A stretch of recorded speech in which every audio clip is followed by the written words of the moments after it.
नस्ताइन जनाब शाह महमूद कुरैशी, आपका मैं और सुहेल आपका शुक्रिया अदा करता हूँ कि दूसरी दफ़ा आपने मुझे यहाँ दावत दी और अपने एनवॉयज़ जो हमारा काम कर रहे हैं पाकिस्तान का, बाहर जाके पाकिस्तान का केस लड़ते हैं, पाकिस्तान के लिए पूरी कोशिश करते हैं कि हमारे मुल्क में खुशहाली आए, उनसे बातचीत करने के लिए तो मैं आपका शुक्रिया अदा करता हूँ।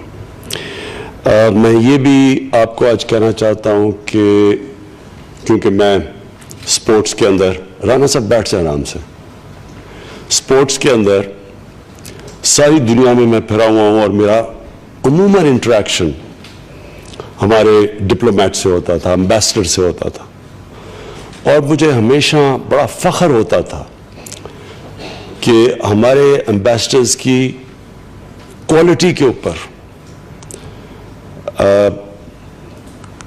और मुझे अभी चाइना का एक बड़ा सीजन्ड उनका डिप्लोमेट जो उसका पता नहीं 37 साल उसने गुजारे चाइना के लिए, सारी दुनिया में एम्बेसडर, और यूएन में बड़ी देर वो एम्बेसडर रहा, तो वो भी मुझे आके कह रहा था कि वो जो सबसे आउटस्टैंडिंग जो अपनी जिंदगी में वो डिप्लोमेट बना है, उसका नाम मुनीर अकरम था, जो आज हमने फिर उनको पोस्ट किया यूनाइटेड नेशंस में।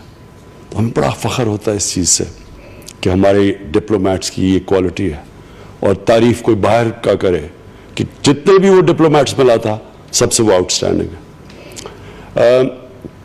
हमारी थोड़ी डिटीरिएशन इसलिए आई कि हमने अपने इदारों को तबाह किया, मेरिटोक्रेसी ख़त्म की, पॉलिटिकल कंसिडरेशंस पे सारे इदारों को हमने उनके अंदर मेरिट को नज़रअंदाज करते हुए हमने उन लोगों को वहाँ बैठाया इंपॉर्टेंट पोजीशंस पे जो डिज़र्व नहीं करते थे। हमने पूरी कोशिश की है जब से हम आए, अब 2 दफ़ा मैंने बोर्ड्स को ख़ुद चेयर किया ग्रेड 21 से ग्रेड 22 पे, और मैं आपको ये कह दूं कि हमने पूरा मेरिट के ऊपर सिलेक्शन किया है, किसी जगह के ऊपर किसी की कोई ज़ाती प्रेफरेंस या किसी की कंसिडरेशन हमने नहीं ली, और इंशाअल्लाह यही हम ट्रेंड हर इंस्टीट्यूशन के अंदर लेके आएंगे कि टोटल मेरिटोक्रेसी हो पाकिस्तान के अंदर, क्योंकि जो माशरे के अंदर मेरिट का सिस्टम बेहतर होता है वो हमेशा आगे निकल जाता है। चाइना का, जब चाइनीज़ कम्युनिस्ट पार्टी ने पूरी डिटेल दी कि चाइना का जो सिस्टम क्या है, तो चाइना के अंदर जो उन्होंने सिस्टम अब बनाया है मेरिट को ऊपर लाने का, वो अगर आप जब देखेंगे तो रियलाइज करेंगे क्यों इतनी तेजी से ऊपर जा रहा है। वो जो हमारी ब्यूरोक्रेसी थी 60s में, वो आउटस्टैंडिंग थी इसलिए कि मेरिटोक्रेसी थी तब।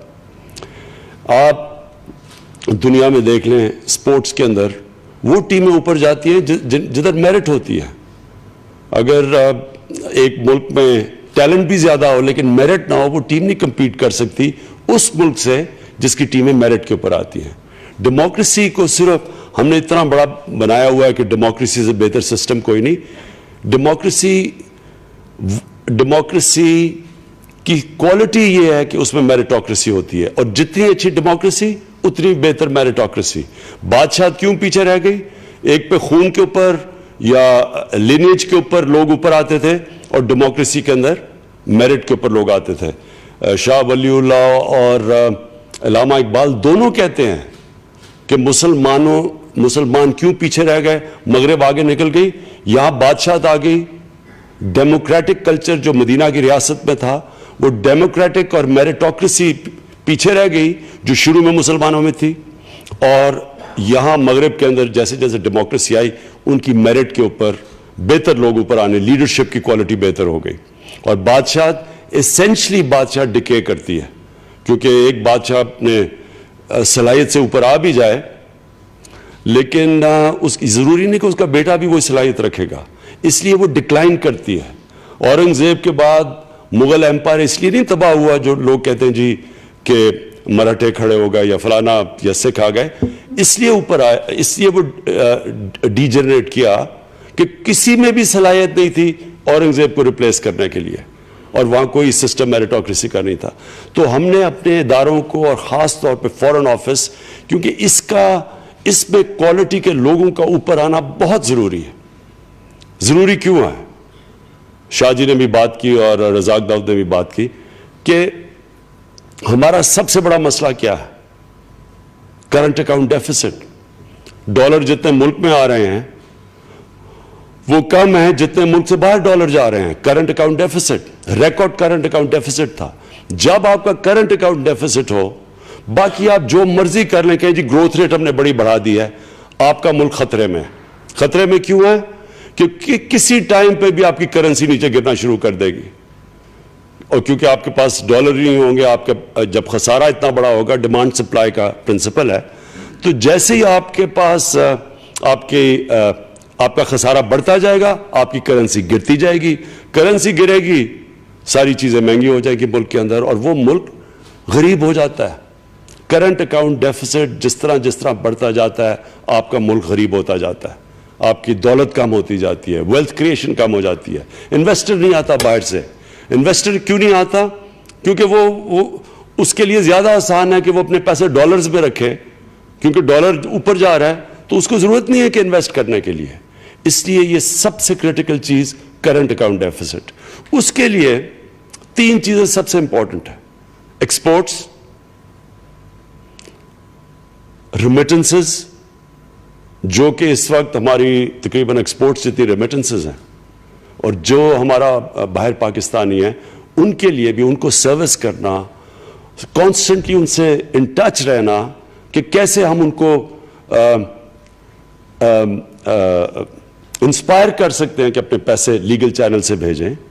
और तीसरी चीज़ इन्वेस्टमेंट लेके आना पाकिस्तान में। ये तीनों चीज़ें, हमारा करंट अकाउंट डेफिसिट क्या, हमारे मुल्क में डॉलर ज़्यादा आएंगे ताकि हमारा सरप्लस हो, और उससे फिर सारी इकॉनमी उधर से शुरू होती है आगे बढ़ना।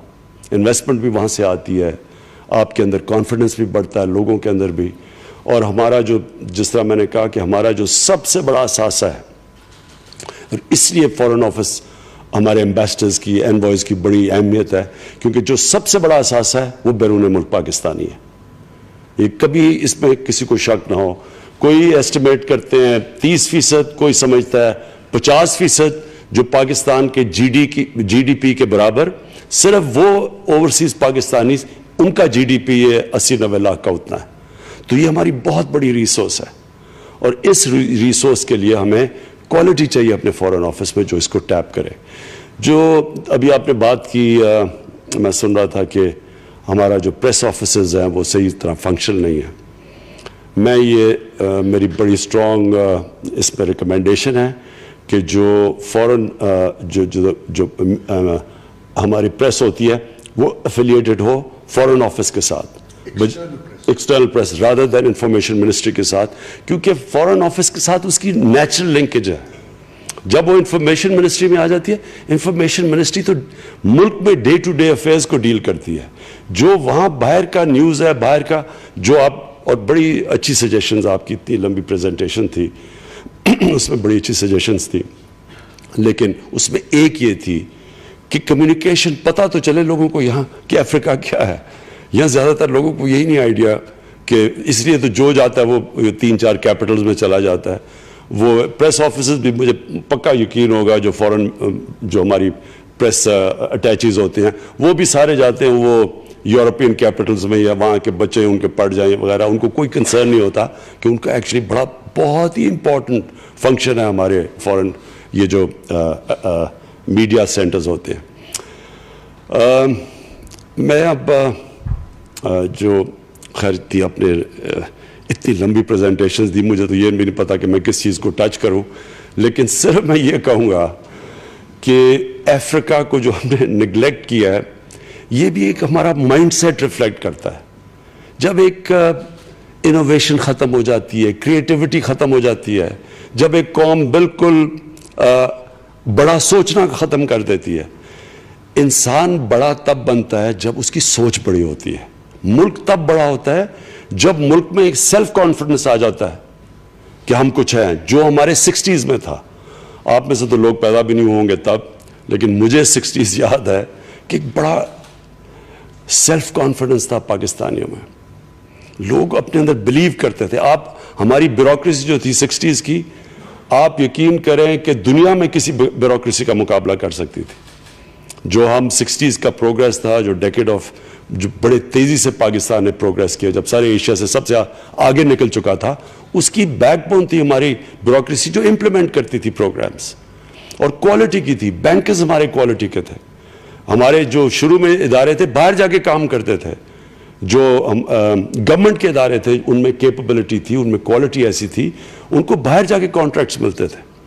تو انفارچونیٹلی وہ جو ایک کانفیڈنس تھا, وہ جو بڑی سوچ تھی, وہ آہستہ آہستہ آہستہ ہماری ختم ہو گئی. وہ ہم نے واپس لے کے آنی ہے. ہمیں اپنا مقام سمجھنا ہے.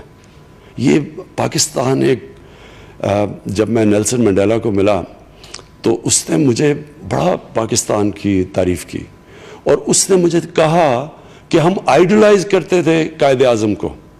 فریڈم سٹرگل میں جب یہ ANC نیلسن منڈیلا آیا تو یہ سارے قائد اعظم کی یہ اور گاندھی کی یہ آئیڈلائز کرتے تھے. وہ مین جو آپ نے شروع میں بات کی کہ کیسے شروع میں کنیکشنز تھے پاکستان کے افریقہ کے, تو ہمارے یہ قائد اعظم, ان کی جو فریڈم سٹرگل تھی, وہ اس کے بعد انسپائر ہو کے بڑے افریقن ملکوں کے اندر فریڈم سٹرگلز چلی ہیں. تو ہماری ایک بڑی ایک اہمیت تھی, وہ ہم نے خود کھوئی ہے. لیکن خوشخبری آپ کے لیے یہ ہے کہ یہ ملک کا اللہ نے ایک ایسا جیو اسٹریٹجک لوکیشن دیا ہے, اللہ نے اس کو اتنی نعمتوں سے نوازا ہے کہ یہ کسی ٹائم پہ بھی ہم اب جو ہم ایک مشکل وقت سے نکل کے ہم نے اپنی اکانومی سٹیبلائز کی, جس طرح آپ کو اسٹیٹ بینک کے گورنر نے بتایا ہی ہوگا کہ بڑی مشکلوں سے اکانومی سٹیبل ہوئی. کرنسی کے اوپر یہ بڑی بات ہے کہ کرنسی کوئی فورن ایکسچینج ریزروز خرچ کیے بغیر خود ہی روپیہ کلائم کرنا شروع کیا ہوا ہے, اور اسٹاک مارکیٹ کے اندر کانفیڈنس ہے. اس کے باوجود کہ پاکستان کو ڈی سٹیبلائز کرنے کی بڑی کوشش کی گئی ہے, اس کے باوجود ایک کانفیڈنس آتا جا رہا ہے انویسٹرز میں, انویسٹمنٹ بڑھتی جا رہی ہے. یہ اب ٹائم ہے کہ ہم اپنی مشنز کو پوری طرح ان کا پوٹینشیل یوٹیلائز کریں. اور یہ بالکل آپ کی جو ساری کانفرنسز ہے, کانفرنس یہ جو آج یہ جو آپ نے کی ہے 2 دن کی, اس کے اندر جو مین میسج ہے کہ افریقہ کے اوپر اب ہم کانسنٹریٹ کریں. اور افریقہ بالکل بات آپ نے ٹھیک کی کہ دیکھیں جو جس ملک میں وائبرنسی ہوتی ہے وہ نظر آ گیا وہاں کہ انہوں نے سیدھی طرح افریقہ پہ چائنا نے, جو سب سے وائبرنٹ ملک ہے اس وقت, چائنا کی کانسنٹریٹ, اور ٹرکی ہمارے سامنے. ترکی کا جو حال تھا آج سے 18-19 سال پہلے جب تب پرائم منسٹر اردوغان جب آئے تھے, تو آج ترکی کو دیکھیں, ان کے ایک مائنڈ سیٹ چینج ہو گیا, ایک کانفیڈنس آ گیا ان کے اندر. مشکلوں کا وہ بھی سامنا کر رہے ہیں, لیکن جو مشنز آپ دیکھتے ہیں ان کی, میں نے وہ جو ٹریڈ دیکھی ہندوستان اور ترکی کا, تو جس طرح ترکی افریقہ کے اندر گیا ہے, یہی اب پورا ہم نے زور لگانا ہے اس کے اوپر, اور اپنی مشنز کے اوپر اپنا ترکی میں جا کے اپنے آپ کو اسٹیبلش کرنا ہے افریقہ کے اندر. اور میں یہ سمجھتا ہوں کہ ہمارے ڈپلومیٹس میں پوری کیپبلٹی ہے, لیکن صرف اب ایک ویژن چاہیے. آپ نے اپنے آپ کو مشنری سمجھنا ہے کہ ہم ایک مشن پہ آ رہے ہیں کہ ہم نے پاکستان کے لیے ٹریڈ لے کے آنی ہے, ٹریڈ روٹس, کانٹیکٹس, انویسٹرز. اور کانفرنسز میں میرا پریزیڈنٹ عارف الوی کو ہم بھجوائیں گے افریقہ کے, کیونکہ اس وقت میرا تھوڑی سی ملک میں زیادہ ضرورت ہے. اور جب موقع ملا, میں تو ویسے ہی افریقہ کو بڑا پسند کرتا ہوں, میں تو واحد شاید وہ پاکستانی ہوں جو زیادہ تر افریقہ میں پھرا ہوا ہوں, تو میں انشاءاللہ جب بھی موقع ملے گا میں بھی جاؤں گا. آخر میں یہ کہنا چاہتا ہوں کہ جو پاکستان کی فورن پالیسی اب ہے, یہ بہت پہلے ہماری یہ فورن پالیسی ہونی چاہیے تھی. اور وہ کیا ہے کہ پاکستان کو کبھی بھی ایک ایسا ملک اپنے آپ کو انڈر سیل نہیں کرنا چاہیے تھا کہ ہم کسی سے استعمال ہوں. ہماری ایک انڈیپینڈنٹ فورن پالیسی ہونی چاہیے تھی جو پاکستان کے انٹرسٹ کو ڈیفینڈ کرتی. ہماری کبھی فورن پالیسی نہیں ہونی چاہیے تھی جدھر ہم نے ट्रांजैक्शनल रिलेशनशिप की कि हमें थोड़ी सी एड मिली और हमने किसी के लिए जंग लड़ी, इसने हमें बड़ा नुकसान पहुंचाया है। और अब जो हमारी फॉरेन पॉलिसी है कि हमने सारों से अपने ताल्लुकात बेहतर किए। हमने ये बहुत बड़ी अचीवमेंट है कि हमने ईरान से भी अपने ताल्लुकात बेहतर किए हैं और सऊदी अरेबिया से तो हमारे ताल्लुकात हमेशा अच्छे थे। हमने तुर्की से भी और ज़्यादा अपनी रिलेशनशिप ठीक है, जो पुराने थे मलेशिया तुर्क उनसे सीमेंट किया रिलेशनशिप। लेकिन हमने ये भी कोशिश की है कि हम अब कंसिलिएशन का, एक सालिस का किरदार अदा करें बजाय पार्टिजन बन जाए, जो अफगानिस्तान में हम अब पूरी कोशिश कर रहे हैं। मैं हमेशा कहता था कि हमने अफगानिस्तान जो अमेरिका के साथ शिरकत की थी वो बड़ी नुकसानदेह जंग थी हमारे लिए, और कभी भी इसकी इंडिपेंडेंट असेसमेंट हो आपको पता चलेगा कि क्या हमने खोया इस जंग के अंदर, कितना नुकसान किया। जो मॉनेटरी और जानी नुकसान किया, जानी और माली, वो तो एक तरफ था, लेकिन जो हम पाकिस्तान को उसमें जिल्लत मिली, और जिल्लत क्या मिली कि जी डबल गेम खेल रहा है पाकिस्तान। हमने वो उनसे वादा कर दिया जो हम डिलीवर ही नहीं कर सकते थे। वो असल में ये चाह रहे थे कि पाकिस्तान के जरिए हम उनकी जंग जीत जाएं अफगानिस्तान में, जो हम जीत ही नहीं सकते थे। और उसके ऊपर कॉन्स्टेंटली जिस तरह उन्होंने डू मोर और प्रेशर डाला, पाकिस्तानियों की सेल्फ एस्टीम को बड़ा नुकसान पहुंचाया। ये अब हमारी जो असल हमारी वो फॉरेन पॉलिसी है जिधर हम सीधी बात करते हैं, हम किसी को कोई चीज़ प्रॉमिस नहीं करते जो हम कर सकते हैं, और बेसिकली हम एक कंसिलिएशन का मुल्कों के दरमियान अब रोल प्ले कर रहे हैं। और आखिर में ये जो पिछले दिनों के अंदर मुल्क को डिस्टेबलाइज करने की कोशिश की गई, पहले धरने के जरिए और फिर अभी जिस तरह हमारे दुश्मनों ने इसको उठाया, जिस तरह हिंदुस्तान में सेलिब्रेट हुआ धरना, और फिर जो अभी हमारी ये जो अदालत में केस था, इसको जिस तरह इन्होंने उठाया है, मुझे खुशी ये है कि हर बार ये उम्मीद लगा के बैठे हुए थे कि पाकिस्तान किस तरह डिस्टेबलाइज हो जाए। हिंदुस्तान में ख़ास तौर पे इसलिए क्योंकि कभी भी कश्मीर का इशू पाकिस्तान ने 1965 के बाद ऐसा नहीं उठाया जिस तरह अब उठा हुआ है। और अनफॉर्चुनेटली जो हमारे लोग जो इन्होंने डिस्टेबलाइज करने की कोशिश की, वो सारा एम्फसिस जो पाकिस्तान ने इस लेवल पे कश्मीर का इशू उठाया हुआ था, वो सारा बैक बर्नर पे चला गया। और कौन सबसे ज़्यादा खुश हुआ? हिंदुस्तान की रेसिस्ट बीजेपी गवर्नमेंट, जो कि बड़ा सेलिब्रेट कर रही थी। पहले उन्होंने बड़ी उम्मीद धरने पे लगाई हुई थी, उधर क्रश हुई। अब उन्होंने सोचा था कि इदारे आपस में लड़ पड़ेंगे, लेकिन पाकिस्तान की डेमोक्रेसी मैच्योर होती जा रही है। हमारे अब वो एक मुल्क में एक डेमोक्रेटिक कल्चर और माइंडसेट आ चुका है। हम इदारे जो एक वक्त कोई समझता था कि क्लैश होंगे, इदारे एक दूसरे के खिलाफ कभी भी नहीं क्लैश करेंगे। सारे इदारों को अपने दायरे के अंदर रहना शुरू कर दिया और रिस्पेक्ट करते हैं एक दूसरे को। और अब मेरी गवर्नमेंट का मैं ख़ास तौर पे कहूँगा कि हमारी तो जो 23 साल पहले जब हमारी पार्टी बनी थी, तो नंबर 1 प्लैंक हमारी पार्टी का था आज़ाद अदलिया। और हमने अदलिया के लिए, मैं अपनी पार्टी का और अपना मुझे बड़ा फ़ख्र है कि हमने पूरी शिरकत की 2007 में जब आज़ाद अदलिया की मूवमेंट चली। मैं जेल गया उसके ऊपर। और हम हमेशा अपने इदारों को मजबूत करेंगे, अपनी अदलिया को मजबूत करेंगे, उनको पूरी सपोर्ट करेंगे। और मैं समझता हूँ कि जो आज हार्मनी है अदारों के बीच में, ये अनप्रेसिडेंटेड है, जिसकी वजह से हमारा हिंदुस्तान की बीजेपी गवर्नमेंट को खौफ है, और जो हमारा माफिया इंटरनली बैठा हुआ है, जिसका पैसा बाहर पड़ा हुआ है, जो चाहता है मुल्क डिस्टेबलाइज हो ताकि उनका पैसा बच जाए। इन सारों को शिकस्त मिली है और इंशाल्लाह आगे भी ये इनको शिकस्त मिलेगी, क्योंकि पाकिस्तान वो मुल्क है जो कि एक मुश्किल वक्त से निकल के अब एक प्रोग्रेस, एक आगे बढ़ रहा है, एक तेज़ी से आगे बढ़ रहा है, और इंशाल्लाह कोई ताकत इसको आगे बढ़ने से रोकेगी नहीं। शुक्रिया।